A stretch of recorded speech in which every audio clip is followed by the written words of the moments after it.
सावधान. सावधान म्हणजेच अप्पमाद. आणि अप्पमाद म्हणजे सती, जागृती, आत्मभान. अप्पमाद वग्गातला आज आपण दुसरा दुसरी गाथा पाहणार आहोत. अप्पमाद वग्गो हा धम्मपदातला दुसरा वग्ग आहे, वर्ग आहे, सेक्शन आहे, विभाग आहे. आणि याच्यामध्ये अप्पमाद या विषयाला धरून सगळ्या गाथा आलेल्या आहेत, संकलित केलेल्या आहेत, एकत्रित केलेल्या आहेत. परंतु या गाथांचं आपण जर थोडंसं अवलोकन केलं ना, तर त्या सगळ्या अं, एकाच विषयाशी कनेक्टेड असल्यामुळं ते एकच वाटतात, सगळे एकच आहे ते. म्हणजे त्याचे अप्पमादाचे, जागृतीचे गुणधर्म त्याच्यामध्ये सांगितलेले आहेत. की जागृती कशाला म्हणतात आणि जागृत व्यक्ती कसा असतो, असं त्याच्यामध्ये सांगितलेलं आहे. आणि जागृती हा मुख्य मुद्दा आहे, सेंट्रल पॉइंट आहे, हे आपण पाहिलेलं आहे. दुसरी गाथा आज आपण पाहूया, जी पहिल्याशी संबंधित आहे. दुसरी गाथा ही पहिलीशी संबंधित आहे.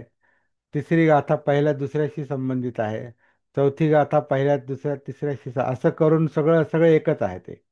असं आज सकाळी माझ्या ते लक्षात आलं, सगळं एकच आहे. फक्त एकच विषय आपण जसं वेगवेगळ्या पद्धतीनं समजून घेतो, त्याप्रमाणे ह्या गाथा आहेत. तर एकच विषय आहे, तो म्हणजे सतीचा आहे, जागृतीचा आहे, अप्पमाद. प्रमादाच्या विरुद्ध अप्पमाद. प्रमाद म्हणजे गाफील अवस्था, अजागृत अवस्था. प्रमाद म्हणजे मिस्टेक्स करणे, असं त्याचा असा पण म्हणजे चुकणे. माणूस चुका कधी करतो? भानावर नसल्यावर, जागृत नसल्यावर. किंवा करतो म्हणण्यापेक्षा कशा घडतात चुका, माणसाकडून कशा घडतात, केव्हा घडतात? तर जेव्हा त्याचं चित्त, मन हे भानावर नसतं, त्याच्यामुळे प्रमाद घडतात. अजागृतीमुळे प्रमाद घडतात, चुका घडतात. तर ही चुका, चुकणी, मिस्टेक्स हा एक खूप मोठा विषय आहे. ह्याच्यावर काही मानसशास्त्रज्ञांनी फार मोठं संशोधन केलेलं आहे, की माणूस चुका का करतो, चुकतो का. तर चुकांचं मानसशास्त्र म्हणतात. सिग्मंड फ्राईडचे त्याच्यावर बरेच व्याख्यान आहेत मानसशास्त्रज्ञाची. जसं स्वप्नावर त्यांनी काम केलेलं आहे. तर स्वप्न पण अजागृत मनातलेच एक हे आहे, कार्य आहे ते, जे प्रमादात आहेत, भानावर नाही. मोहावस्था त्याला आपला बुद्धाने जो शब्द वापरलाय त्यासाठी मोहावस्था आहे. आणि मोहावस्था म्हणजे भ्रामक अवस्था, संदिग्ध अवस्था, ज्याच्यामध्ये गोंधळ असतो, ज्याच्यामध्ये नीट स्पष्ट काही कळत नाही, त्याला प्रमाद म्हटलेला आहे किंवा मोहावस्था म्हटलेला आहे. त्याच्या विरुद्ध अप्रमाद आहे. तर फार इम्पॉर्टंट विषय आहे, मुख्य विषय आहे हा सगळ्या धम्मातलाच. धम्मात मुळात धम्मानुसतीमुळे समजतात, म्हणजे सती परत जागृतीचा आहे.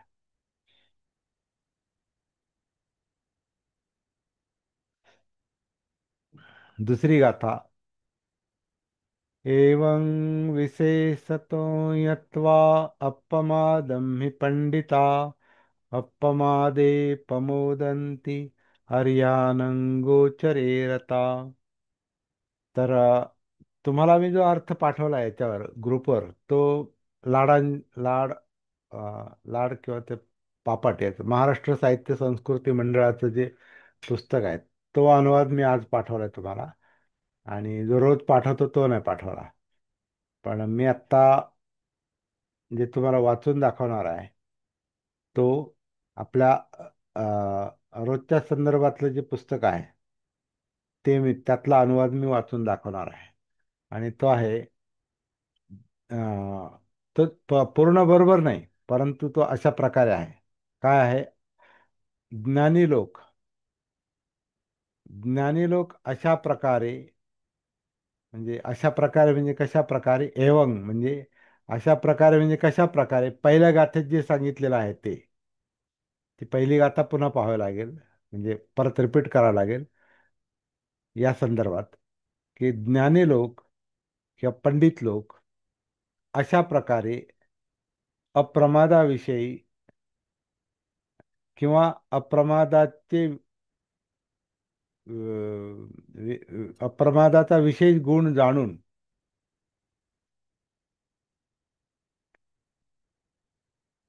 अप्रमादामध्येच आनंद घेतात. अप्रमादे प्रमोदंती. अप्रमादा म्हणजे जागृतीमध्ये सतीमध्ये आनंद घेतात आणि आर्यांच्या मार्गाने चालतात. आता आर्य म्हणजे ज्याला आपण आर्य अनार्य म्हणतो ते आर्य नाही. बुद्धांचा जो आर्य शब्द आहे, जसं आर्य अठ्ठंगिको मग्गो, तर आर्य म्हणजे अं, श्रेष्ठ अशा अर्थाने शब्द घेतलेला आहे तो, किंवा नोबल किंवा उदात्त, सर्वोच्च. तर आर्य त्यांना त्यांना म्हटलेलं आहे बुद्धांनी, जे श्रेष्ठ मार्गावर चालतात ते. तर ही गाथा असं सांगते की श्रेष्ठ मार्गावर असे लोक चालतात जे जागृत असतात आणि जागृतीमध्येच आनंद घेतात. अशा प्रकारे या गाथेचा एक सर्वसाधारण अर्थ आहे. परंतु सती जागृती अपमाद जर समजलं नाही, तर मग ही गाथा लक्षात येणार नाही. त्यामुळे परत थोडंसं मागे जावं लागेल, की अपमाद किंवा सती जागृती म्हणजे काय, भानावर असणं म्हणजे काय. तर त्याचा गुणधर्म तो पहिल्या गाथेत जो सांगितला आहे, त्याचं वैशिष्ट्य काय आहे, अशा माणसाचा जो अप्रमादात असतो, जो जागा असतो, भानावर असतो, जागृत असतो, अशा माणसाचं लक्षण काय आहे. तर असं म्हटलेलं आहे की तो असा माणूस, अप्रमादात असलेला माणूस, हाच खरा जिवंत माणूस आहे. जो जागा आहे, भानावर आहे, सतीमध्ये आहे, तोच जिवंत आहे. अप्पमादो अमत पदम. जो भानावर आहे, जागृत आहे, सतीमध्ये आहे, ज्याला अस्तित्वाचं भान आहे, जगण्याचं भान आहे, या जिवंत अस्तित्वाचं भान आहे, तो माणूस जिवंत आहे. ज्याच्यात ते भान नाही, म्हणजे जो प्रमादात आहे, तो मेल्यासारखाच आहे. आता हे फार इंटरेस्टिंग गाथा पण आहे आणि इंटरेस्टिंग अवस्था पण आहे. जेव्हा आपण खरोखर अं, अशा प्रकारची प्रॅक्टिस करतो. आता ही प्रॅक्टिस कोणती आहे?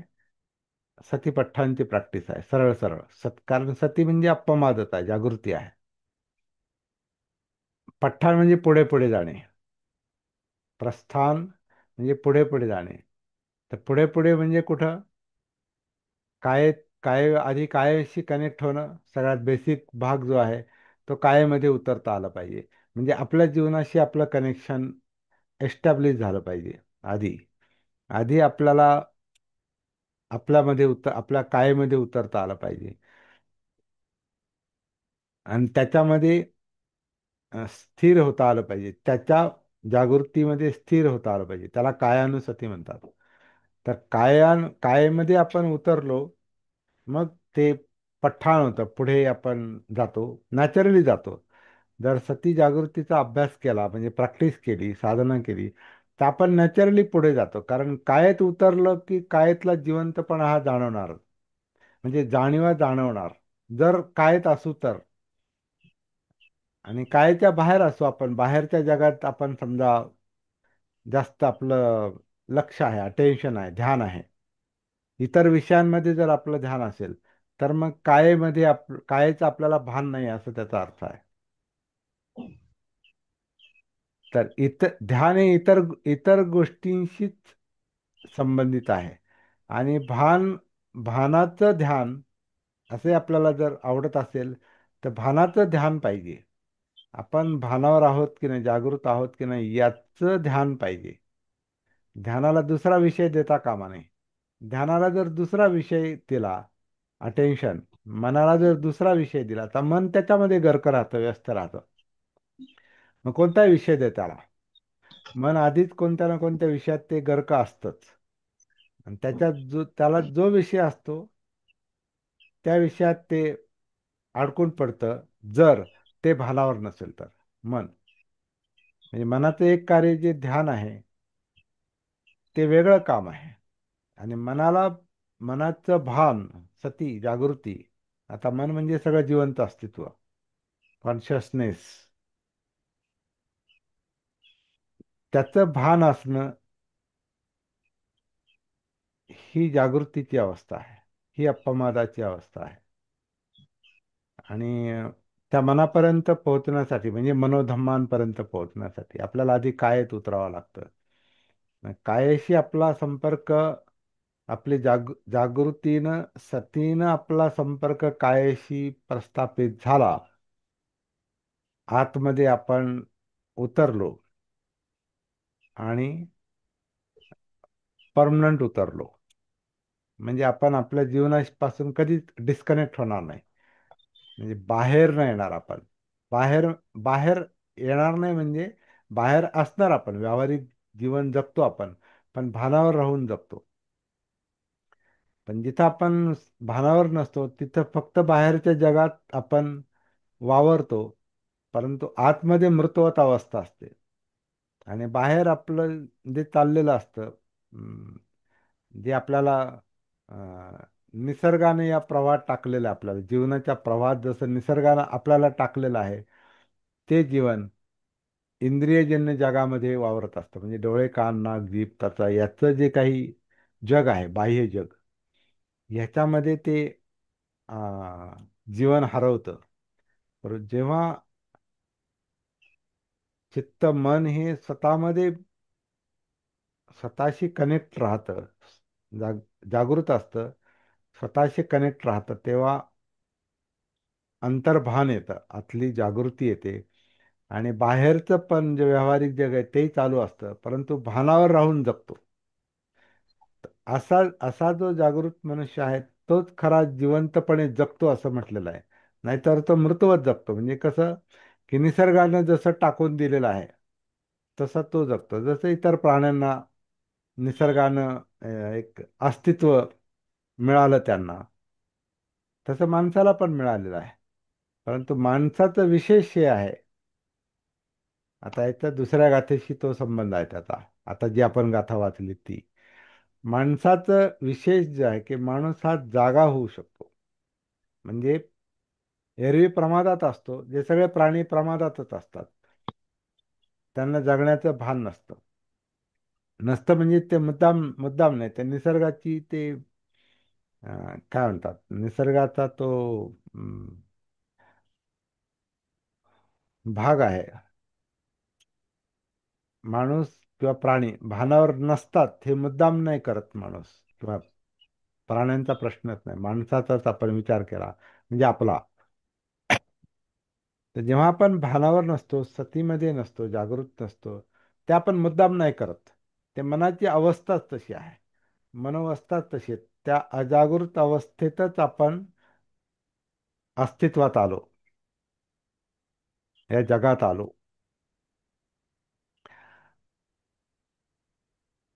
म्हणून अविद्येतून आपण जन्माला आलो. प्रमादामध्येच आपण, मोहावस्थेतच आपण जन्माला आलो. अविद्येतून म्हणजे अज्ञानातून, म्हणजे सतीभान नसलेली अवस्था. त्याच्यातूनच आपलं अस्तित्व आहे, जन्म आहे. म्हणून अविद्येतून संस्कार, म्हणजे माहीत नसतानाच आपल्यावर संस्कार झाले, किंवा माहीत नसतानाच संस्काराला घेऊन आपण जन्माला आलो. संस्कारजन्य चित्ताला आणि मनाला घेऊन आपण जन्माला आलो.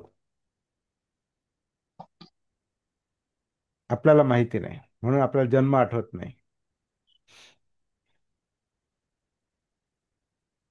आपण या जगात कसे आलो हे आपल्याला काहीच आठवत नाही, काहीच माहिती नाही. त्याला अविद्या म्हटलेलं आहे. ती मोहावस्था आहे, ती भ्रामक अवस्था आहे.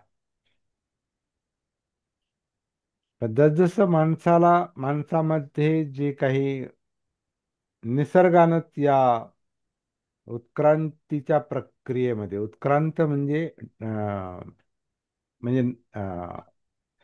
उत्क्रांत म्हणजे नवीन नवीन अवस्था येणे, पुढच्या अवस्था येणे, नॅचरली येतात, त्यालाच आपण वाढ म्हणतो, विकास. त्या माणसाच्या विकासामध्ये, म्हणजे माणूस या अवस्थेला येण्यामध्ये निसर्गानं निसर्गामुळं एक गुण इंट्रोड्यूस झालेला आहे, म्हणजे तो त्याच्यामध्ये आलेला आहे माणसामध्ये. आणि तो म्हणजे जागृत होण्याचा. त्याला आपण समज म्हणतो, अंडरस्टँडिंग म्हणतो किंवा दृष्टी म्हणतो. तर ती समज, अंडरस्टँडिंगचा जो गुणधर्म आहे, तो जागृतीतून तो डेव्हलप होतो. अप्पमादातून, सतीतून तो डेव्हलप होतो. जागृतीचा गुणधर्म जो बीज रूपात आहे, जी जागृती बीज रूपात आहे, ती अशी कमळासारखी डेव्हलप होते. आणि ती आता बुद्धांची मूर्ती जी आहे, ही बुद्धाची मूर्ती जी कमळावर दाखवतात, त्याचा अर्थ तो आहे. कमळ हे विकासाचं म्हणजे जागृतीचं प्रतीक आहे, उत्क्रांतीचं प्रतीक आहे. त्याच्यातून माणूस हा डेव्हलप होत होत जागृतीच्या पूर्णत्वामध्ये जातो, म्हणजे बुद्ध होतो, सम्यक संबुद्ध होतो. प्रत्येक माणूस होऊ शकतो. सोपं नाही ते, पण होऊ शकतो. सोपं का नाही? तर आपण भानावर नाही, यातच भान नसतं. म्हणजे मृतवत अवस्थेतच आपण जगतो, मुद्दाम नाही करत. ती अजागृतीची अजागृतीचा ते गुणधर्म आहे, प्रमादाचा तो गुणधर्म आहे. आणि याचं जेव्हा भान येतं, याची जेव्हा समज येते, सती हा एक, आता आपल्या सगळ्या अख्ख्या अख्ख्या प्रॅक्टिसचा एकच मुद्दा मला जो लक्षात येतो, तो हाच आहे. आपण सतीचा मुद्दा कधी आपल्यापासून डिस्कनेक्ट करता कामा नये. जागृतीचा मुद्दा, अप्रमादाचा मुद्दा कधी स्वतःपासून डिस्कनेक्ट करता कामा नये. म्हणजे आपला प्रयत्न तसेच चालले पाहिजेत. त्याच्यावरच ह्या गाथा आहेत पुढच्या अप्पमाद वर्गातल्या सगळ्या. तर ती पहिली गाथा जी सांगते की जो माणूस अशा प्रकारे प्रयत्न करतो जागृतीसाठी, अप्पमादासाठी, तोच जिवंत आहे खरा, नाहीतर मृतवत अवस्था आहे. बाबासाहेबांच्या कार्याशी जर याची आपण थोडी तुलना केली, या बाबासाहेबांचं काम जर पाहिलं, तर मुख्य काम हे जनजागृतीचंच आहे, लोकांना भानावर आणण्याचं आहे. आपण कसे जगतो, कसे वागतो, काय खातो, काय पितो, कसे राहतो, कुठं राहतो, कसं जगतो, माणसासारखं जगतो का प्राण्यासारखं जगतो, समतेनं जगतो का विषमतेमध्ये जगतो, न्याय अन्यायाची काही चाड, काही चीड, काही काही भान आहे का, आपल्याला अन्यायानं वागवलं जातं हे कळतंय का? हे कळतच नव्हतं. विशेषतः अस्पृश्यांना, पूर्वीच्या अस्पृश्यांना. आणि आजही, आज आपण अस्पृश्य जरी नसलो तरी काही गुणधर्म तसेच घेऊन चाललेलो आहोत. आजही कळत नाही आपल्याला आपण कसं जगतो, कसं वागतो, कसं जगलं पाहिजे. ते बाबासाहेबांनी या गोष्टीचे त्यांचे सगळे जे काही अं, भीमगर्जनेतले जे आघात होते ते ह्याच विषयाला धरून होते जास्त. त्यांचे शब्द एखाद्या धोपाटी घातल्यासारखं असायचे, धोपाट्या. आणि त्या धोपाट्या ह्या आपल्या लोकांना अस्पृश्यांना जास्त असायचे हे आपण लक्षात घेऊ. ज्यांनी अस्पृश्यता लादली त्यांना तर होत्याच, पण जास्त करून आपल्यावर होता, आपल्या पूर्वजांवर होता. का? तुम्ही सुधारा, तुम्ही बाहेर पडा, तुम्ही त्या त्याच्यातून बाहेर पडा, त्या गाळातून बाहेर या, त्या कलंकित अवस्थेतून बाहेर या, अस्पृश्यतेचा कलंक धुवून काढा. नाही आपल्याला राहायचं तसं, नाही जगायचं तसं, नाही वागायचं तसं, नाही अन्याय होऊ द्यायचा. पण अन्याय होऊ द्यायचा नाही तर नुसता अन्यायाचा प्रतिकार करून उपयोगाचा नाही. अन्याय इकडे एका बाजूला सहन करतो,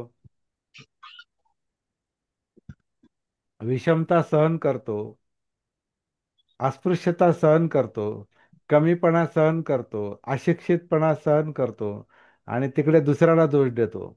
तसं नाही जमायचं, तसं त्याने काम होणारच नाही. आधी स्वतःकडे पहा, स्वतःचं भान ठेवा, स्वतःकडे लक्ष द्या. हे बाबासाहेबांचे जे काही सगळे संदेश असायचे ना, ते सगळे म्हणजे कठोर असायचे. आणि हे आपल्या लोकांना हे सहन होत नसायचं, हे लक्षात घ्या. आपल्याच लोकांना सहन होत नसायचं त्यावेळेचा. म्हणजे एका बाजूला महत्व पटायचं, पण दुसऱ्या बाजूला परिवर्तनाला विरोध पण असायचा.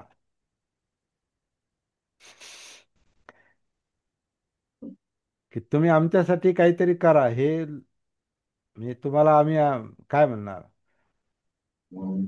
आई म्हणू, आई समजू. माईक बंद करा, ज्यांचा माईक चालू आहे त्यांनी. तुम्हाला आम्ही आई समजू, पण तुम्ही आम्हाला बदलायला नका सांगू. अशी एक काही लोकांची अवस्था असायची आणि त्याचं मी स्वतःच माझ्या डोळ्यानं पाहिलेलं आहे. आणि हे उदाहरण मी बऱ्याच वेळेला देतो. माझी एक आत्या होती, तिचे वडील आर्मीत होते. तिचे तिचे पती आर्मीत होते आणि चांगलं होतं, चांगलं चाललेलं होतं. पण बाबासाहेबांच्या कामावरती नाराज असायची आमची आत्या. का तर म्हणे तो माणूस फार आक्रस्ताळा होता म्हणे. चांगला आहे पण आक्रस्ताळा. आम्हाला ते मोठ्याचं मटण खाऊ नका म्हणतो, म्हणजे मेलेलं खाऊ नका म्हणतो. आणि ते आम्हाला देवधर्म करू नका म्हणतो. आमचं वाघाचं खाणं बंद करायला लावलं त्याच्यामुळं. कारण आम्ही कधी कधी जायचो तिच्याकडे, तर ते त्यांचं ते ठरलेलं कालवण असायचं आणि ते आम्ही नाही म्हणायचो. आणि मग त्याला ती चिड यायची. मग त्याच्यामुळे ती म्हणायची ते बाबासाहेब अकराच टाळ्या होता, त्याच्यामुळे तुम्ही हे बुद्ध बुद्ध करता आणि देवधर्म पाळत नाही आणि घरात केलंय कालवण ते खात नाही.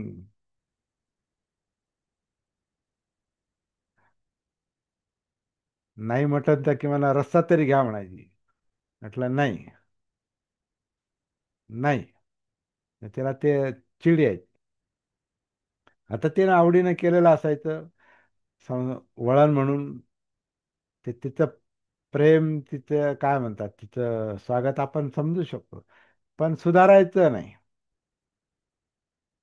जुन्या याच्यातून बाहेर नाही पडायचं. का? बाबासाहेबांनी सांगितलं. म्हणजे तिला वाटायचं का बाबासाहेबांनी भडकवलं आपल्याला.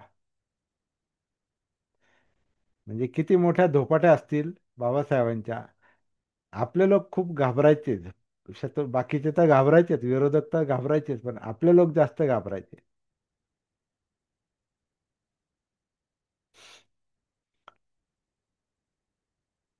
म्हणून बाबासाहेबांच्या समोर जाण्याची हिंमत नसायची, विरोधकांना सुद्धा नसायची. आपल्या लोकांना जरी प्रेम करत होते, बाप मानायचे किंवा आई मानायचे, परंतु असं मान वर करून सहज बोलणार आहेत, गाफील, ते बाबासाहेब सहन करतच नव्हते. तर हे जागृतीचा हे आहे. म्हणजे अपमादाचं प्रशिक्षण आहे, ते जागृतीचं प्रशिक्षण आहे, सतीचं प्रशिक्षण आहे. म्हणून जागृतीचा अग्नी तेवत ठेवा, जागृतीचा विस्त विझू देता कामा नये, हे त्यांनी वेगवेगळ्या निमित्तानं सांगितलं. पण त्याचा काय म्हणतात, अर्थ एकच, की समाजानं जागं व्हावं. तुम्ही गाफील आहात म्हणून हे सगळे अन्याय अत्याचार चाललेत. तुम्ही भानावर नाहीत. माणसाचा जीव माणूस म्हणून तुम्ही जगतच नाही.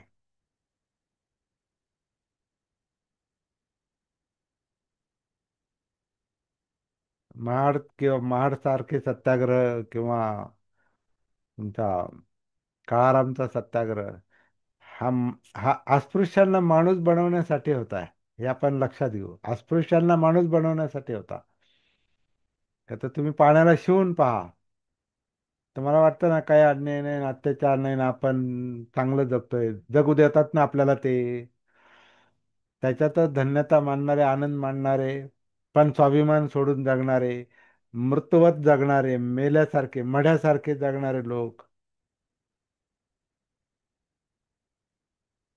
त्या मढ्यांना उठवलं बाबासाहेबांनी. ते पाण्याला शिवून पहा काय होतंय ते. धोपटले लोक, मारले. आता मारहाण केल्यावर ते म्हटले तुम्ही नका मारू आता. तुम्ही त्यांना हे नका करू. तुम्ही परत मारू नका. हाही बाबासाहेबांचा आदेश असायचा. कारण काय, एकच गोष्ट त्यांना दाखवून द्यायची होती, की तुम्ही पाण्याला शिवले की तुम्ही किती पवित्र आहात हे तुमच्या लक्षात येईल.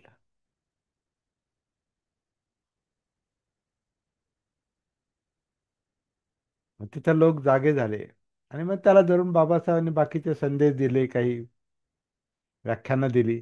आणि मग विरोधकांना पण सांगितलं, ज्यांनी अस्पृश्यता निर्माण केली, जे पाण्याला शिवू देत नव्हते, त्यांनाही सोडलं नाही मग. पण आधी यांना.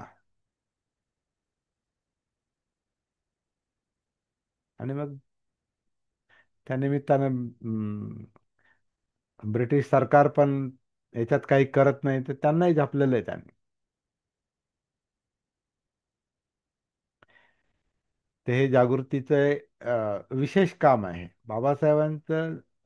हे काम विशेष आहे आणि ते ह्या तत्वाला धरूनच होतं.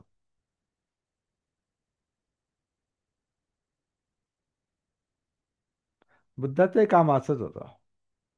बुद्धांचं काम सुद्धा सरळ नसणार आहे.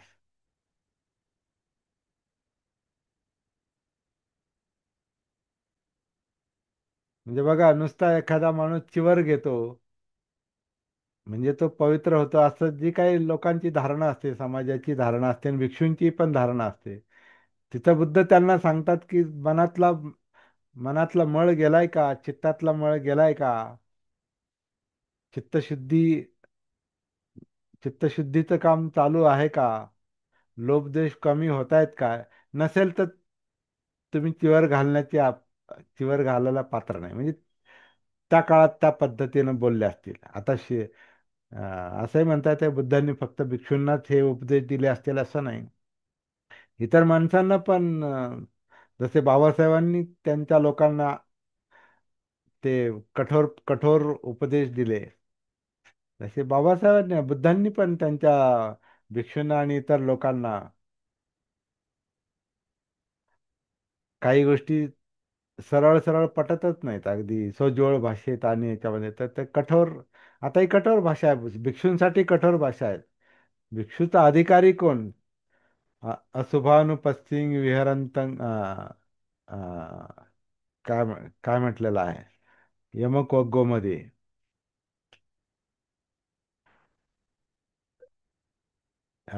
कासावमर्हती. अनिक्कसाओ कासावंग यो वत्थंग परिदहे सती. म्हणजे काशा म्हणजे मनातला चित्तमल काढत नाही, पण चिवर घालतो, तर तो चिवर घालण्याचा अधिकारी नाही किंवा चिवर घालू शकत नाही. नुसतं चिवर घालून काही उपयोगाचा नाही. म्हणजे म्हणजे भिक्षूंना असं लगेच चिवर अंगावर आहे म्हणजे पवित्र मानलं असं नाही. कपड्यांना महत्त्व दिलं नाही बुद्धांनी, असा त्याचा अर्थ आहे. चिवराला फक्त महत्त्व दिलं नाही. पण आता त्यावेळची परंपरा होती. आता ती फक्त आता परंपराच फक्त चालू आहे. बाकीचं जे काम आहे ते कसं चाललंय ते बुद्धांच्या काळासारखं काम आत्ता चाललेलं नाही. पण बा- भिक्षूंना सांगण्याची जी भाषा होती आणि इतरांना असणार आहे ती कठोरच होती मात्र. कारण जिथं परिवर्तनाचा विषय येतो, आपलं मन बदलण्याचा विषय येतो, वर्तन बदलण्याचा विषय येतो, तेव्हा माणसाला ते जड जातं. समजा एखादा माणूस नीट बोलत नसेल आणि आपण जर त्याला म्हटलं नीट बोला, तर तो आणखीन जास्तच नीट बोलतो तो. तर त्याला विरोध "हा, मला काय कळत नाही का?" म्हणजे एखाद्याला नीट बोलायला सांगितलं ना तर तो नीट नाही बोलत, त्याचा वेगळा तो उलटा अर्थ घेतो. त्याचं कारण असं आहे की त्याला त्याला बदलायला सांगितलं की तो आक्रमक होतो. नीट वागा म्हटलं की ते अजून आक्रमक होतो. म्हणून बाबासाहेबांची पण लोकांना ज्या पद्धतीने सांगत होते त्यामुळे ते नीट वागायला सांगायचे सगळ्यांनाच. नीट वागायला सांगायचे, नीट वागायला सांगितलं की लोकांना ते जड जायचं. सगळ्यांनाच, त्यांच्याही अनुयायांना पण आणि विरोधकांना पण. तसंच बुद्धांचं असणार आहे. तर जागृती हा तसा प्रिय विषय नाही, लक्षात घेऊ आपण. आवडता विषय नाही. कारण जागृत माणूस जागा व्हायला लागला का त्याला आधी स्वतःमधलं काळं बेरं दिसायला लागतं. आधी स्वतःतले दुर्गुण दिसायला लागतात, जे त्याच्या दुःखाचे कारण असतात, जे त्याच्या यातनांचे कारण असतात.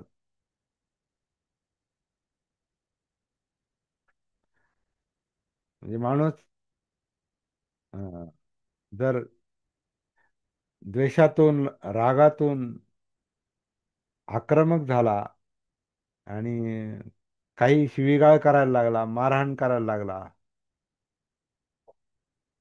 आणि आपण किंवा कोणी पण त्याला जर सांगितलं काही चांगलं नाही, म्हणजे एखाद्याला चांगलं सांगितलं तर तो म्हणतो, तुम्ही मला शिकवू नका. म्हणजे त्याला बदलायला, त्याला परिवर्तन हे जड जातं. म्हणून अप्पमाद जागृतीचा विषय हा सरळ सोपा नाही. हा तुकारामांच्या भाषेत आपलाच वाद आपणाशी, हा स्वतःशीच भांडण आहे पहिलं. हे भांडणच आहे ना. मला पानातिपात करायला आवडतं आणि इकडं म्हणतात पानातिपाता वेरमणी. मला खोटं बोलण्याची सवय आहे, चोरीची सवय आहे, व्यभिचाराचे विचार मनामध्ये येतात. मला दारू प्यायला आवडते आणि इकडं वेरमणी म्हणतात. अलिप्त व्हा. ते बऱ्याच लोकांना ते आवडत पण नाही, मनापासून आवडत नाही. पण आता त्याला आपण त्या समाजाचा भाग आहे म्हणून ते हात जोडून म्हणतात, पण प्रत्यक्षात आवडत नसतं. बघा, लोक व्यवहारात तुम्ही अशी चर्चा जर केली तर लोक त्याला आतून विरोध असतो. कसा? आजकाल कुठं असं होतं का कुठं दारू प्यायचे नाही आमच्या याच्यात, तर ते सगळं त्याच्याशिवाय ते चालू शकत नाही. डिपार्टमेंटमध्ये आमचं ते चालतं. तर लोकांना थोडंसं मित्रांना खुश करण्यासाठी किंवा अधिकाऱ्यांना खुश करण्यासाठी जावं लागतं, घ्यावी लागते थोडी. मांसाहार करावा लागतो. नाही तर आपण कसं राहणार लोकांमध्ये? खोटं बोलावंच लागतं. खोटं नाही बोललं तर कसं चालणार? थोडाफार करप्शन, भ्रष्टाचार करावाच लागतो. नाही तर कसं चालणार? म्हणजे सगळ्या गोष्टीचं आपण समर्थन करतो. काही मजबुरीच्या गोष्टी असतात आणि काही आपल्या इच्छेच्या असतात. आणि मी तर म्हणतो मजबुरीपेक्षा, म्हणजे ते बाहेर वातावरणच तसं आहे तर ती मजबुरी आहे. पण आपल्याला तरी त्यातून बाहेर पडायची इच्छा आहे का आतून? आपल्याला आपलं भान आहे का त्यात, आणि त्याचा आपल्यावर काय परिणाम होतो, आपल्या मुलाबाळांवर काय परिणाम होतो, कुटुंबावर काय परिणाम होतो, समाजावर काय परिणाम होतो, याची सती भान असतं का? तर ती ही हे सगळं स्वतःशीच भांडण आहे. स्वतःलाच बदलावं लागतं. आणि त्याच्यासाठी सती पाहिजे, अप्पमात पाहिजे. आणि जो जागृत आहे त्याला बुद्धांनी त्याला तो म्हणतो, जे जे जागृत आहेत ते म्हणतात, तोच जिवंत खरा माणूस म्हणून, जिवंत माणूस म्हणून जगतो. नाही तर मजबुरीनेच जगतो तो. एक तर आधी संस्कारांनी मजबूर झालेला असतो, जे आपल्याला माहिती नाही का तसं मनात येतं, का पाणाती-पाताचा विचार येतो, का अधीनदानाचा येतो, किंवा का कामेसुमिच्छाचाराचा येतो, किंवा का मुसावादाची प्रेरणा, अंतरप्रेरणा असते खोटं बोलण्याची, का स्वतःला झिंग यावे असं मद्य आपण प्राशन करतो, हे लक्षातच येत नाही ना.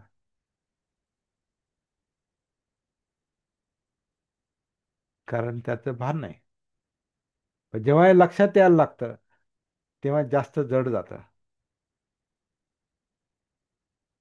पण जरी ते जड गेलं तरी आपल्या जीवनाचा विचार करून, आपल्या यातना, दुःखांचा, भीतीचा, चिंता, अस्थिरता, अस्वस्थता यांचा विचार करून आपल्याला याच्यातून बाहेर पडलंच पाहिजे. कारण ह्याच गोष्टी जास्त प्रॉब्लेम क्रिएट करतात. शिलाचरण नसणं. पण शिलाचरणापासून सुरुवात होऊ शकत नाही. आधी भानावर यावं लागतं. आधी अप्पमाद पाहिजे, आधी सती पाहिजे. तर अप्पमादाविषयीच आपण बोलतो, सतीविषयीच बोलतो.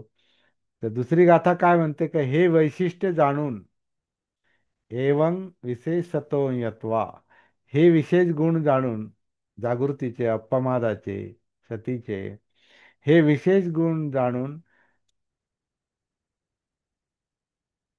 ज्ञानी लोक म्हणजे पंडित लोक, म्हणजे समजदार लोक, पंडित म्हणजे अ, प्रबुद्ध लोक. पंडित म्हणजे फक्त हुशार नाही, समजदार लोक, ते जागृतीमध्ये आनंद घेतात. कारण जागृतीचं महत्त्व कळालं. ज्याला जागृतीचं, सतीचं महत्त्व कळतं तोच त्याच्यात आनंद घेतो.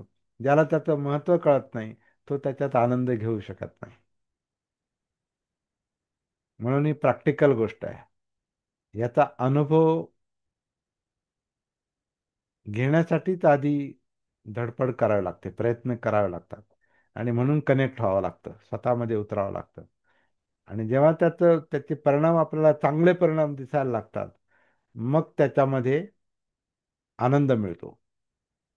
कारण त्याचं महत्त्व पडतं.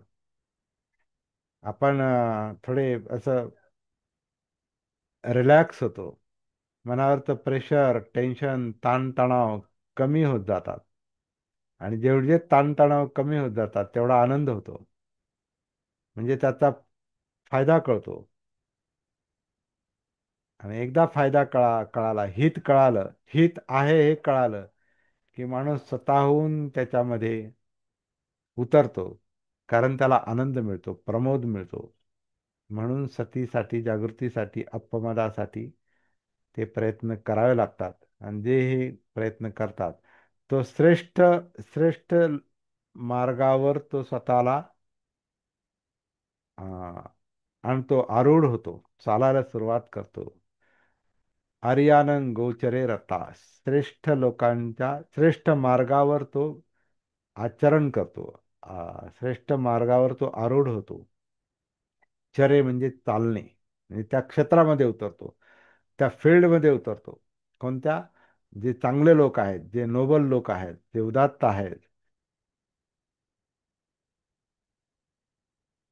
आपला हा बुद्धांचा आणि बाबासाहेबांचा मार्ग हा उदात्तच मार्ग आहे, मोठा मार्ग आहे, श्रेष्ठ मार्ग आहे. आणि या श्रेष्ठ मार्गावर जागृत मनुष्य येतो. जागृत मनुष्य त्याच्यामध्ये स्थिर होऊ शकतो.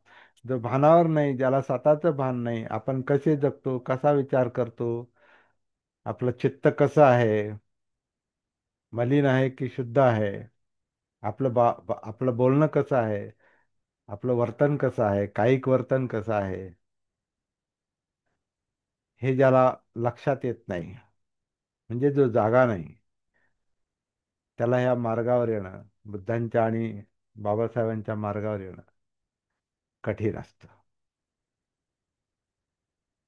तर हा थोडा धाडसाचा पण मार्ग आहे आणि प्रयत्नांचा मार्ग आहे, मोघम मार्ग नाही. ठेविले अनंते तैसेची राहावे, चित्त असू द्यावे समाधानी, असा हा मार्ग नाही. जसं त्यांनी ठेवलंय तसंच राहा, नाही. त्याला पण चॅलेंज करावं लागतं, कारण त्याला माणसानेच निर्माण केलंय.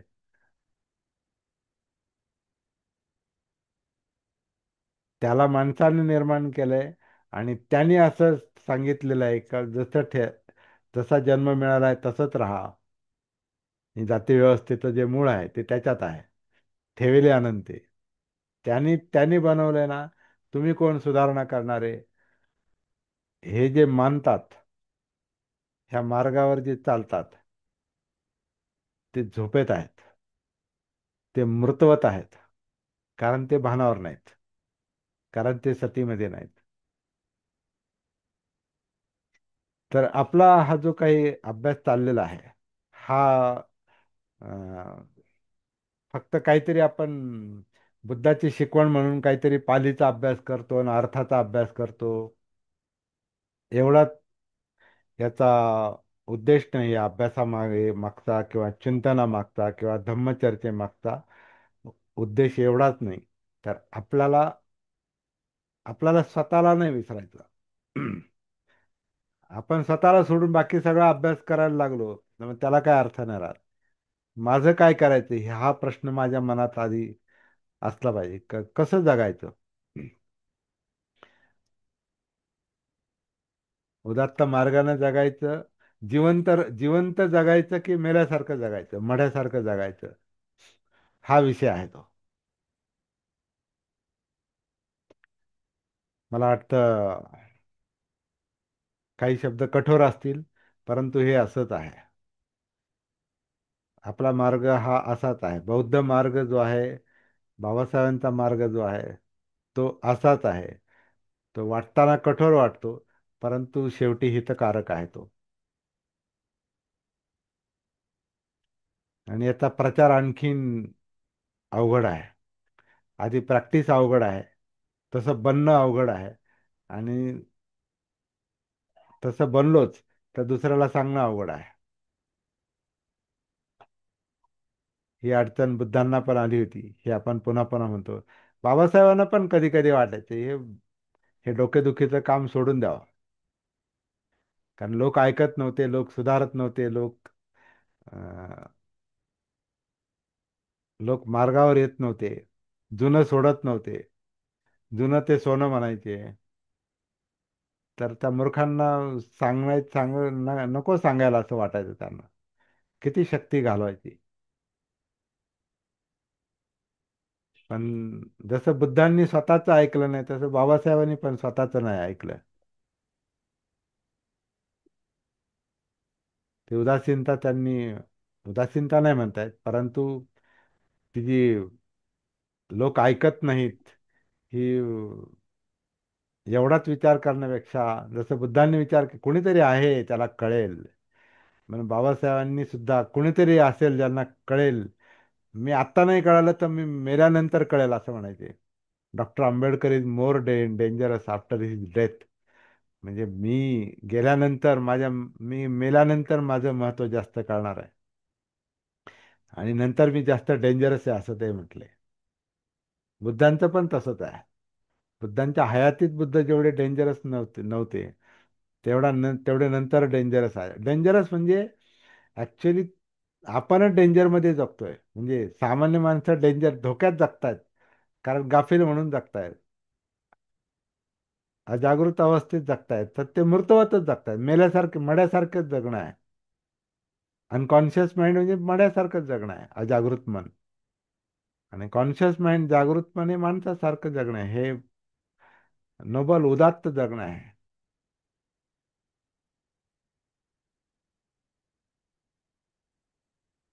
आणि आपण हे कठीण काम हातात घेतलेलं आहे. धन्यवाद. या ठिकाणी मी थांबतो आणि बाकीचा वेळ आपल्यासाठी. बरोबर आहे बनतेजी. मेंढीसारखं जीवन आहे. आणि मेंढीसारखं जीवन आहे. हा, आणि मेंढ्या मेंढ्या मेंढीसारखं नेहमी हा. मेंढ्या नेहमी मेंढपाळाच्या याच्यात असतात, त्याच्या हो. कृपेवर जगतात. आणि कोणीतरी रस्ता दाखवेल आम्ही त्या रस्त्याने चालू, ह्या आविर्भावात आहे की आहे आमचा कोणीतरी शिवरधारी आहे, तो आम्हाला काही रस्ता दाखवेल. परंतु मुळात तो शिवरधारी आम्ही इथे घाबरतो सर. मला असं वाटतंय की आम्ही तो जो आहे ना त्याचा जो मान सन्मान करण्याच्या याच्यामध्ये आम्ही त्याला तो तुम्ही त्याच्या हे करा ना प्रमादामध्ये जाण्यासाठी मदत करतो. बनतेजी, व्हिडिओ ऑन करा ना. सर मी थोडस बरं बरं शिवर बरं, माझं ठीक आहे थोडस ठीक आहे बदली ठीक आहे. करतोय. ओके ओके, ठीक आहे ठीक आहे, बोला बोला बोला. तर हां.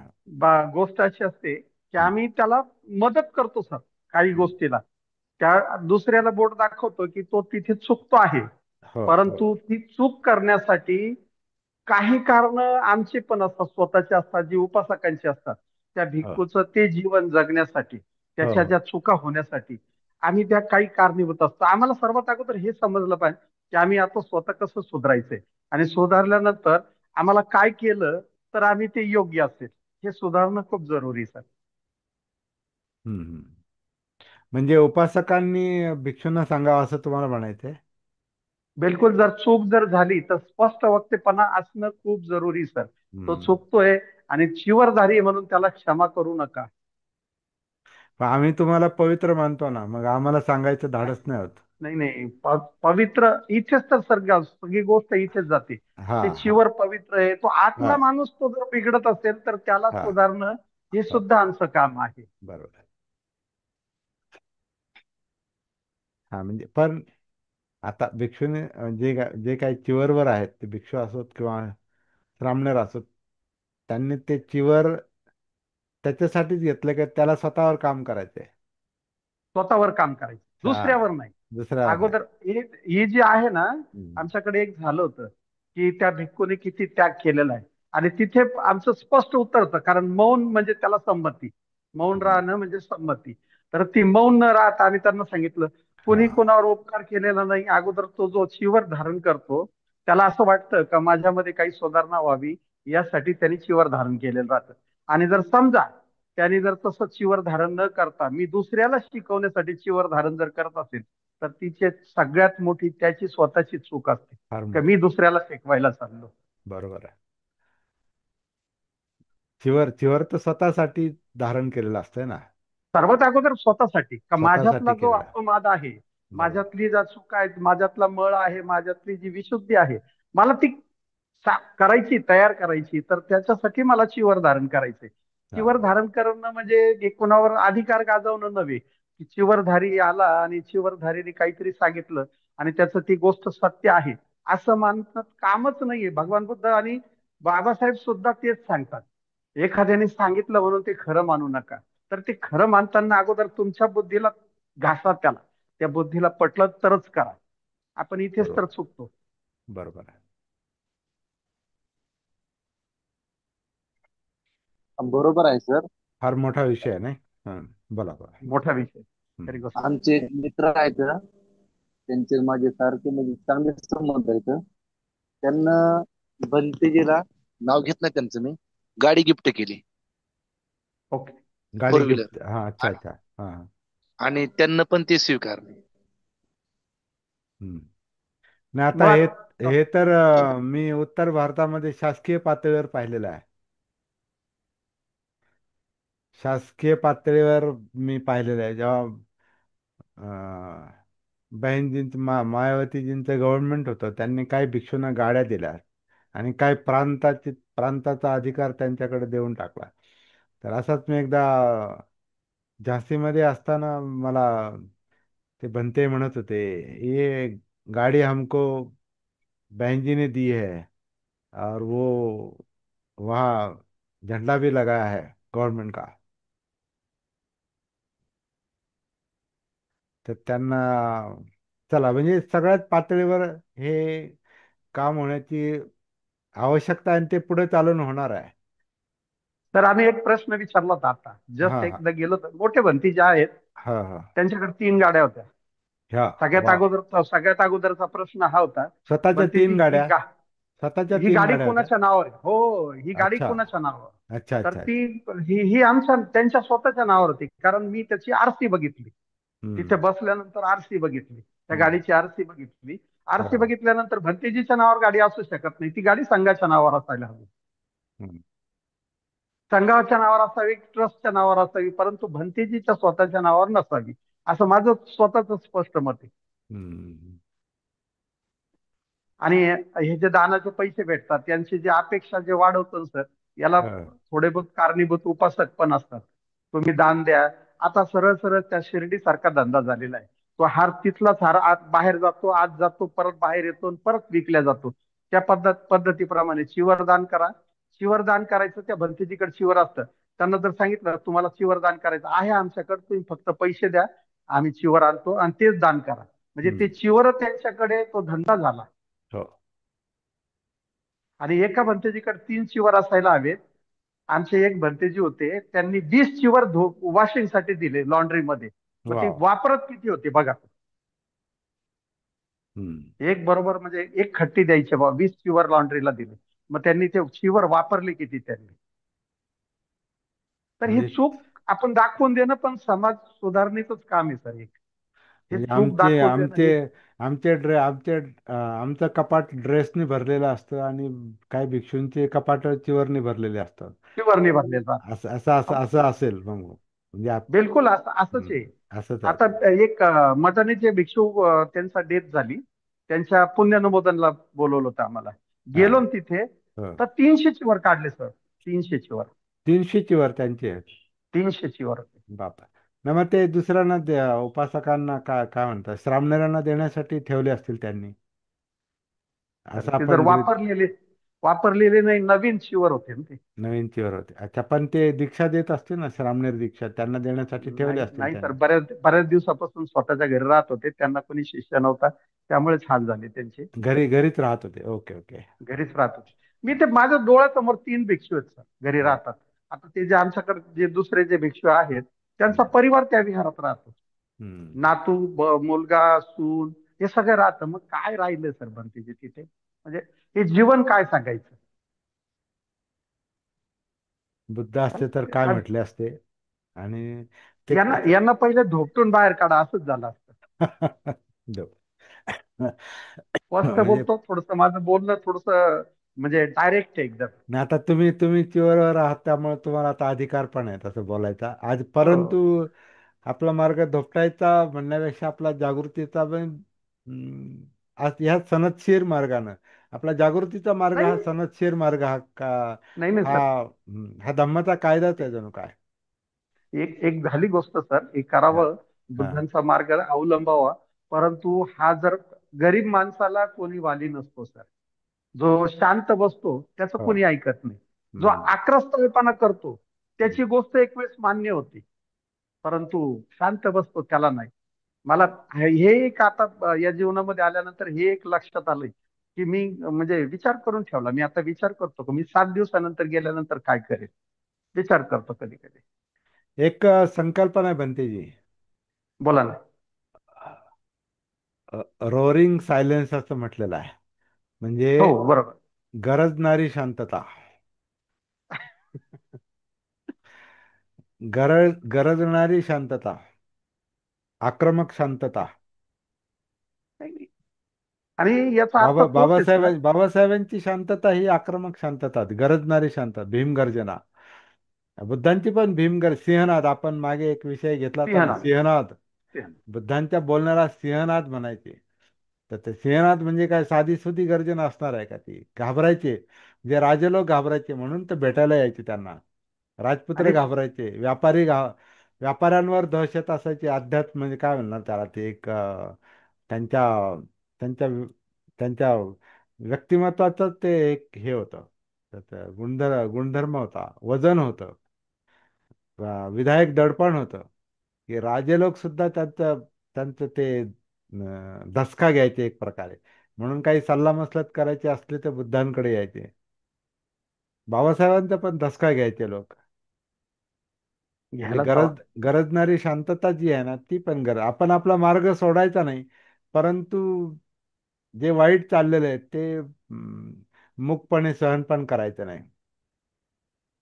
तर एक गोष्ट लक्षात आलेली आहे हा हा की बहुतेक काही लोक म्हणजे आता किती पर्सेंट असतील हे मला माझं इतकं पूर्ण ज्ञान नाही, हा हा. परंतु चूक लपवण्यासाठी चिवर धारण करणं असा एक सर्रास हिशोब झालेला आहे. हम्म. स्वतःची चूक लपवण्यासाठी, स्वतःचा स्वार्थ साधण्यासाठी, स्वतःचा मतलब काढण्यासाठी चिवर धारण करणं, आणि ही सगळ्यात मोठी ऱ्हासाचं कारण आहे सर. धम्म पाळल्या जात नाही. आम्ही नुसतं म्हणजे दुसऱ्याला बोट दाखवून उपयोग नाहीये. आम्ही स्वतः तो आकलन आहे का, आम्हाला समजतोय का, आम्ही त्यानुसार चालतोय का, हे पाहणं खूप जरुरी आहे, सर. मला एक असं वाटायला लागलेलं आहे की अशा पद्धतींना किंवा अशा वर्तनाला आव्हान देणारी माणसं फक्त बाबासाहेबांचे अनुयायीच असू शकतात. बिलकुल असंच असतं सर. कारण मी जो पाहतो सत्य. बौद्ध राष्ट्रांमध्ये ते म्हणजे बौद्ध राष्ट्र म्हणजे याच्यासाठी लोकप्रिय आहे का तिथं सगळं फक्त काय भिक्षूंनी भिक्षू म्हणून राहायचं आणि उपासकांनी त्यांना पोसायचं. त्यांचं आयुष्यभर त्यांना पोसायचं, त्यांना पोसायचं त्यांच्या एवढंच लागलेल्या काम आहे गरजा जणू काय पूर्ण म्हणजे करायचं. बौद्ध धर्म एवढाच. बौद्ध राष्ट्रामध्ये मग बौद्ध धर्म म्हणून बाबासाहेबांनी कोणाच्या मागे आपल्याला जायला सांगितलं नाही, त्याचं कारण तेच आहे. कारण ते बुद्धांसारखं काहीच नाही चाललेलं, बुद्ध धम्मासारखं काहीच चाललेलं नाही, फक्त परंपरा ठेवली. आणि त्याच्यात काय चिवरधारी आणि उपासक. मला तर कधी कधी असं वाटतं भिक्षू उपासक आणि गृहस्थ उपासक असे दोन भाग पाहिजेत. यस भिक्षू हा यस. पण उपासक आहे आणि गृहस्थ हा पण उपासक, कारण ते बुद्धांना मानतो, तो धम्माला त्यांनी मानतो. हं. त्यांनी त्याचा मार्ग पाळलाच पाहिजे ना सर. हो, आता त्याने त्याचा आपण मार्ग तुम्ही पाळला पण पाहिजे. राहिला, त्यांनी हो त्याचा मार्ग पाळला. विहारात हो निवास केल्यानंतर हो. माझ्याकडे एक पुस्तक आहे सर, हम्म. विहार निवासी नित्यवत्त हा म्हणून एक पुस्तक आहे, विहार हा. निवासी नित्यवत्त.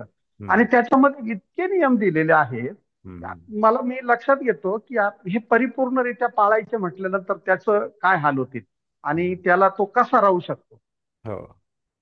आणि जर एकदा एखादा, मला मला आता जर दिसतंय सर, कारण पालन करत असताना काय यातना होतात, कशा प्रकारे समोर जावं लागतं, काय संघर्ष करावा लागतं, हे बघता बघता लक्षात आलं. एखादा एकदम जर गुटगुटीत भिक्खू जर बघितला, तर मला असं वाटतं हा खरंच पाळत असेल का तो.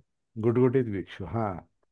नाही, माझं एक मत सांगतो सर. हा बरोबर आहे, बरोबर माझं आहे. म्हणजे शरीर स्वतःच हाताबाहेर, मत शरीर सांगितलं. हाताबाहेर चाललंय त्याचं असंच.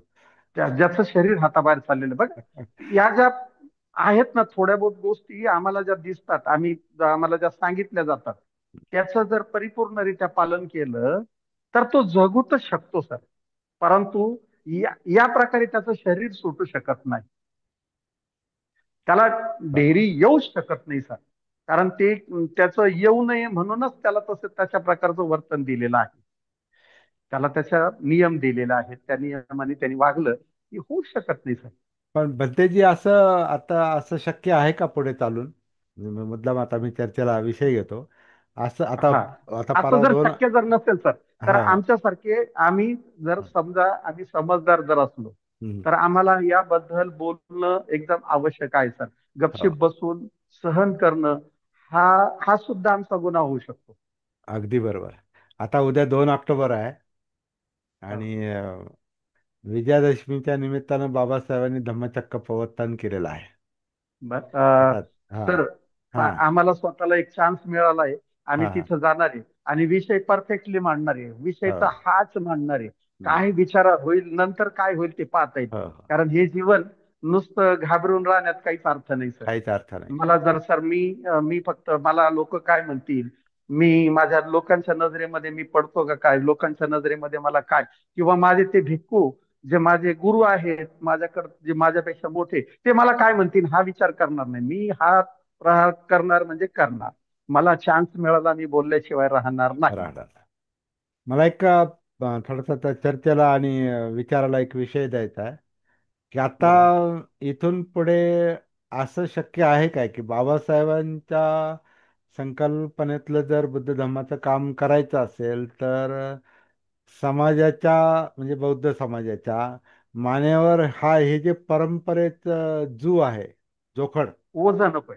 व परंपरेचं जे जू आहे, आता जू हा शब्द फार महत्वाचा आहे. बैलगाडीला जुंपणाऱ्या बैलांच्या मानेवर जे असतं ते जू असतो. तर आत्ता इथून पुढे हे जू उतरवणं शक्य आहे काय? आणि आचरणशील प्रॅक्टिकल बुद्ध धम्म व्यवहारात आला पाहिजे. प्रॅक्टिकल. तर तर आम्ही जर म्हटलं हा जू उतरणं शक्य नाही, असं अच्छा. प्रत्येकाने जर विचार केला तर हा ते कधीच उतरू शकत नाही. याच्यासाठी पुढाकार घेणं खूप गरजेचं आहे सर. आणि सगळेच तसे नसतात सर. खूप हा. जे आहेत ना, नाही चांगले जे पण आहेत मला दुसरा त्यांना मुद्दा, तीन मुद्दा वेळेस असा बंधन. मांडायचा आहे. मला दुसरा मुद्दा मग असा मांडायचा आहे की आता समजा आता आपण अप्पमादावर अभ्यास घेतला किंवा सतीवर आपण अभ्यास घेतो, इतर काही अभ्यास, हे याची प्रॅक्टिस करण्यासाठी अंगावर चिवर किंवा पांढरे किंवा कलरचे कपडे असणं नसणं याचा काही संबंध आहे का? म्हणजे बुद्ध धर्माचं पालन नाही, करायला कपड्याचं काही हे आहे का, बंधन आहे का? कपड्यात नाही, कपड्याचा संबंध नाही सर. हम्म. परंतु तो जो अनुभव जो असतो, माझं परंपरा माझं काही माझं परंपरेचा भाग वाटतो फक्त मला. म्हणजे नाही, मला परंपरेचा भाग नाही. मला मी माझा स्वतःचा स्वानुभव सांगेन. हा हा मला हा मी असं वाटतं, माझं स्वतःच वाटतं. हो जावे त्याच्या वंशा तेव्हा कळे, अशातली. तर मग त्यामध्ये काय आहे दिक्कत, ती आपण तिथे आतमध्ये घुसून बघणं जरुरी आहे. आपण जसं म्हणतो की आम्हाला जर आमच्या जर वेदना शोधायच्या असेल, आमच्या जर हो समाला आम्हाला स्वतःला शोधायचं असेल, तर हो कायत उतरणं जरुरी आहे. हो त्या कायत उतरण्यासारखं मी याला सुद्धा कायच सांगतो, धम्म ही सुद्धा काय आहे, तिच्यात उतरणं जरुरी आहे सर. ती उतरलं, त्याचं जीवन जगलं की माणूस त्याबद्दल प्रकर्षाने बोलू शकतो. मी मागच्या 2 वर्षामध्ये बोलत नव्हतो, या हा. गोष्टीबद्दल बोलत नव्हतं, दिसत होतं हम्म, परंतु बोलत नव्हतं. आता हम्म, मला बोलण्याची संधी उपलब्ध होते, हो कारण मला हे जीवन जगून मी त्याचा अनुभव घेतले. अनुभव मला सांगताना काहीच वाटणार नाही सर. हो. तर धम्म. तेवढ्यासाठी प्रत्येकाने हे जीवन जगायचं, त्याचा तो अनुभव घ्यायचा, तरच तो त्याबद्दल स्पष्टपणे बोलू शकेल. बोलू शकतो. बघा, बरोबर आहे, ते बरोबर माझं नाही. माझं म्हणणं हे नाही की हम्म, त्यांनी त्या परंपरेगत त्यांनी चिवर घेतलं पाहिजे. हो. प्रत्येकाने म्हणजे त्याच्या आयुष्यात आल्यानंतर त्यांनी चिवर घेतलंच पाहिजे, असं मला या दृष्टीने बोलणार नाही. नाही, परंतु सत्य. त्यांनी सत्य ते जाणलं पाहिजे की हा त्या चिवर मध्ये काय करायचंय, बरोबर कसं बरोबर करायचंय, मी बरोबर. कशा प्रकारे राहिलो तर मी लोकांचं प्रबोधन करू शकेन, आणि हो मला काय सांगायचंय, मी लोकांना हो काय सांगायचं हे हो शिकण्यासाठी त्यांनी हो चिवर घेणं आवश्यक आहे सर. बरोबर आहे. म्हणजे अनुभव घेणं आवश्यक आहे त्याचा. बरोबर आहे. अनुभव घेणं आवश्यक हा आहे. म्हणजे आता मी पण एक दोन वेळाला ते 2 वेळाला मी अनुभव घेतले, अजूनही घ्यायची इच्छा आहे मला. नाही नाही, आणि ते मी छोटे अनुभव सर, म्हणूनच मी मोठा अनुभव केला. हो कदाचित पुढच्या वेळेस मी जास्त होईल. कारण आता याच्यातही एक नियम टाकतात सर. हो बघा, हो बरेच नियम हो असतात. श्रामणेर वर्षावसाचं अधिष्ठान घेऊ नाही शकत का? हो जर तो पाळणारा जर असेल तर तो का नाही घेऊ शकत? त्याने जर परिपूर्णरित्या पालन जर करत असेल तर हम्म, तो का नाही घेऊ शकत? दुसरी गोष्ट, आणखीन एक गोष्ट सांगितली, शिवर हे फक्त 7 वेळेस. आता मला एकाने सांगितलं, आता तुमचा एंड टाइम आलेला आहे म्हणे, तुमचं 5 वेळेस झालेलं आहे, आता तुम्ही 6व्या वेळेस घेतलं, 7व्या वेळेस घेतलं आणि उतरवलं, परत तुम्हाला शिवर नाही घेणार. माझा तो प्रश्न आहे की असं का? या नियमाला कोणीच काही उत्तर देत नाही सर. अच्छा, म्हणजे 7च वेळा तुम्ही श्रामणेर होऊ शकता का? जे आपल्या जीवनामध्ये 7 वेळेस श्रामणेर होऊ शकतो, अच्छा अच्छा. म्हणजे असं हे सांगणारे सांगतात. हा कुठे हे लिहिलेलं कुठेच नाही. का बरं 7च का? हा प्रश्न तोच येतो ना. ज्यांना ज्यांना विचारला ते म्हणे तसं तसंच आहे. नियम आहे परंतु ते त्याचा. कुठं कुठं नियम आहे ते दाखवत नाही. जर परंपरा आहे. आहे तो नियम तर दाखवा, कुठे लिहिलेला आहे, कोणी सांगितलेला आहे, का सांगितलेला आहे, त्याचं नाही काही कारण दिलं असेल ना. नाही, आम्ही हे आता बौद्ध जर एखादी राष्ट्रात, ते गाथा, बौद्ध राष्ट्रात चालत असणार आहे. नाही नाही, एखादी गाथा जर वाचली सर, आम्ही तिचं विश्लेषण करतोय ना. हम्म. तिचं विश्लेषण करणं जरुरी आहे. आम्ही ते काचा प्रश्न धरणं जरुरी आहे ना सर. चला, हा थोडासा एक वेगळा मुद्दा आहे. म्हणजे बरोबर सर. कारण आता कसं आहे की आपण सगळं जो आपला अभ्यास चालला हा सगळा प्रॅक्टिकल अभ्यास चालला आहे. म्हणजे प्रॅक्टिकल. हे कपड्याच्या आतला अभ्यास चालला आहे. Okay okay. कपड्याच्या आतली काया आणि कायाच्या आतलं चित्त मन, असा तो अभ्यास चाललेला आहे. त्यामुळं ते हा विषय आणि थोडासा वेगळा आणि आहे. आणि थोडक्यात सांगेल सर. हा हा. भिक्खू चिवर धारण करण्याच्या अगोदर त्यांनी स्वतःची ती काया जी आहे, स्वतःच स्व जे आहे ते हम्म. त्याला ते जाणणं, त्यांनी ते पाहणं ते खूप आवश्यक आहे. म्हणून हा तुमचा जो अभ्यास आहे सर, स्वतःची स्वजागृती, हो हो हा खूप आवश्यक आहे. एकदम हो. जीवनासाठी खूप आवश्यक आहे. मी माझं स्वतःच जाणलंच पाहिजे. बरोबर आहे. बरोबर आहे.